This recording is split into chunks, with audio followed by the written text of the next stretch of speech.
Hello and welcome. You're watching the 9 o'clock news on another action-packed news day with Team Kejriwal making fresh allegations against DLF as well as Robert Vadra, who is the son-in-law of the Sonia Gandhi family.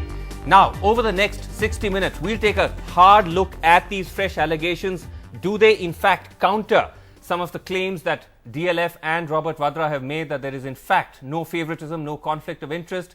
We also have some exclusive details of rebuttals by DLF coming up later on in the show as well. And also ask whether in fact these charges do indeed have substance. Are they beginning to develop a serious momentum? We'll also have leading voices to debate this from all sides of what is turning out to be a fascinating story indeed. But let's first give you right on top the big news, which is the fresh set of allegations made by Arvind Kejriwal in a press conference he had, I beg your pardon, a little earlier this evening. Now, he says, and this is his claim, that he can actually demonstrate that there was a quid pro quo and there was favoritism to Robert Vadra and quid pro quo to DLF by the Congress-led Haryana government. He says that in March 2007, that the Haryana government cleared 30 acres for DLF SEZ, or a special economic zone. He says that in November of 2008, Vadra's company, North India IT Parks, bought 50% in this particular company, DLF SEZ Holdings. And in 2009, Vadra sold his shares back to DLF. DLF claims that no extra profit. We still have to confirm that. The High Court in 2011 ruling on this particular deal said that the state, its officers are tilted in showering favors on DLF, which is why Arvind Kejriwal is asking what role did Robert Vadra play in that 1 year when he was a partner in that company. तो नहीं कि 10 रुपए के share खरीदे और 10 रुपए में बेच दिए. इतने बड़े बड़े लोग हैं, वो इतनी हम लोग तो ऐसा कर लेते हैं कि चलो थोड़ी बहुत बचत हो गई, खरीद लिए, बेच दिए. इतने बड़े बड़े लोग 25,000 रुपए 25,000 शेयर 10 रुपए के खरीद के 10 रुपए में नहीं बेचते. इसके पीछे कुछ ना कुछ तो कहानी है, और ये डेट्स जो मैच कर रही हैं एक दूसरे के साथ, ये भी अपनी कोई कहानी बयां करती हैं. 350 एकड़ जमीन 1700 करोड़ रुपए की, 350 एकड़ गुड़गांव की जमीन 1700 करोड़ की तो कुछ भी नहीं होती है. वो उठा के हरियाणा सरकार ने डीएलएफ को दे दी. पंजाब और हरियाणा हाई कोर्ट ने बोला है कि डीएलएफ के और हरियाणा सरकार के बीच में एक मैलाफाइड नेक्सस है. Okay, so that was Arvind Kejriwal making allegation 1. Allegation 2, which he also referred to, is that he claims the quid pro quo is the fact that the Haryana government, which is a Congress government, favored DLF by awarding it a 350-acre project in Gurgaon. They claim that DLF won this bid after late changes were brought into the technical clause, which actually ruled out the two other bidders, two other real estate companies who had also bid for the same project. They also argue that the residential land, a chunk of residential land, was actually included in this project, even though it's an industrial project for which tenders were floated by the Haryana State's Industrial Corporation. And they also claimed that this therefore amounts to the quid pro quo that DLF has received. We're still waiting to hear from DLF about this particular charge.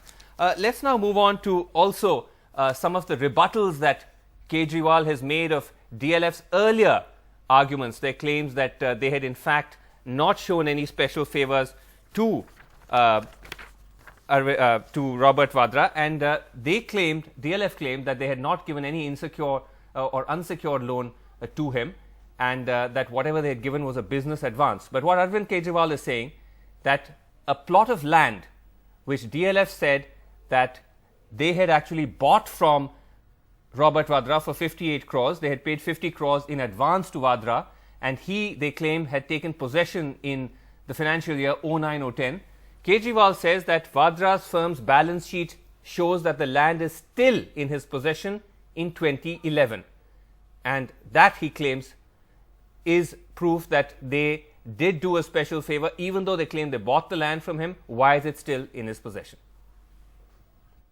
पहली बात तो 90% 58 करोड़ रुपए कहते हैं, 58 करोड़ रुपए की जमीन थी, 50 करोड़ एडवांस दे दिया। वो एडवांस डीएलएफ के पास 2 साल तक पड़ा रहा और जमीन भी पड़ी रही। ना जमीन ली डीएलएफ वालों ने, ना एडवांस वापस लिया। तो 2 साल तक आपने इंटरेस्ट फ्री पैसा दे दिया। आप उसको अनसिक्योर्ड लोन बोल लो, आप उसको इंटरेस्ट फ्री लोन बोल लो, आप उसको एडवांस बोल लो, शब्द जो मर्जी इस्तेमाल कर लो, कान को ऐसे पकड़ लो या वैसे पकड़ लो, बात तो वही है। Okay, so again, as we said, DLF clarifying that those were not unsecured loans, those were business advances that they give to people who buy land on their behalf. They claim this is standard operating procedure for them and a number of other real estate companies. But interesting details have also emerged from DLF sources exclusively with NDTV, which actually go on to suggest that Robert Vadra actually had a far greater pool of real estate interests in a number of DLF properties, some of which he was actually trading with, suggesting that one of the things he was doing was that he was a property trader, a real estate trader.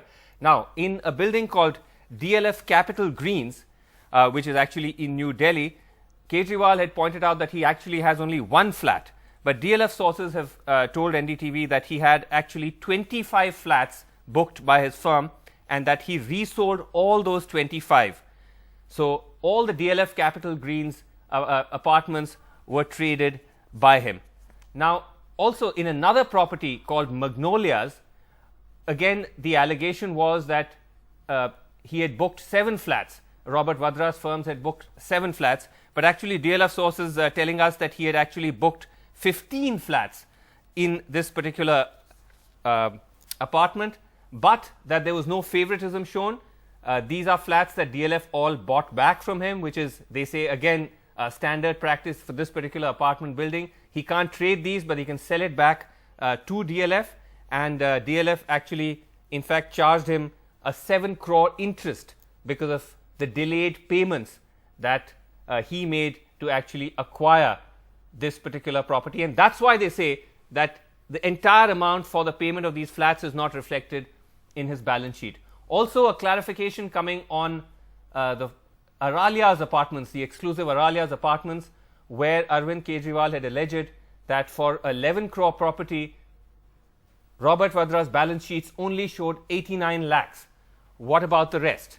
Now, so far it's not clear whether he'd in fact paid the balance or not, but the balance sheet of his company that has been made available to NDTV shows that in the subsequent financial year, he has paid the full amount of 11.9 crores. So, new details emerging about Robert Vadra's real estate dealings, the fact that he was trading in these apartments. Do they in fact actually quell the doubts about his business interests and his special favors being done to him, or do they raise fresh ones? We'll be debating that very shortly. But once again, the Congress and top ministers in the government coming forward in defense of Robert Vadra, in fact, to the extent where Corporate Affairs Minister Veerappa Moily told NDTV's Sunil Prabhu in an exclusive interview that he's actually gone through Robert Vadra's business dealings, he's gone through his papers, and he says he finds nothing wrong. Mr. Moily, can you explain to us, has there been any conflict of interest in this case? The prima facie, from the balance sheet and other returns, there does not appear to be any violation of the provisions of the Companies Law. Earlier, maybe a year back or so, in a separate complaint made by some private persons against DLF, not on the issue of Mr. Robert Vadra, the matter was examined, appropriate action was taken for few technical violations. Now you heard Mr. Kejriwal make some new revelations saying that there has been a quid pro quo. Would you No, I don't know what Mr. Kejriwal is telling, what is his motive, and we are not concerned with that. I am speaking pure and simple what is our record, and from our records we don't find any irregularities or any violation. So, an extraordinary admission there by Corporate Affairs Minister Veerappa Moily exclusively on NDTV, where he says he's actually gone through Robert Vadra's papers and he says that he finds nothing wrong. He says he's also gone through DLF's documents and papers, and he says barring 1 or 2 complaints they've received, those have also been addressed and nothing wrong as well. So, a clean chit from the one ministry that could have actually gone into all of this and looked at some of these serious questions being arisen, but Mr. Moily seems to have other views. We will be debating all of this tonight, and let's jump right into it. We've got with us again a range of top voices. We've got Congress leader PC Chako, who joins us from Trivandrum. Thanks very much indeed for joining us. Nirmala Sitharaman joining us once again on the 9 o'clock news. Good to have you, ma'am, with us from the BJP. Yogendra Yadav, former colleague, now of course very much a member of the Arvind Kejriwal outfit. Thanks, Yogendra. Good to see you. And here in the studio we have Kamini Jaiswal, leading Supreme Court advocate, and Shiv Vishwanathan, writer, sociologist, commentator. Mr. Chako, if I can once again begin with you. You must have seen, sir, some of these questions that have been raised by Arvind Kejriwal today. He says he's produced fresh evidence to show two things. One, he says it once again demonstrates favors being done for DLF because of the fact that there are close business dealings that have emerged very clearly between Robert Vadra and DLF, and also quid pro quo.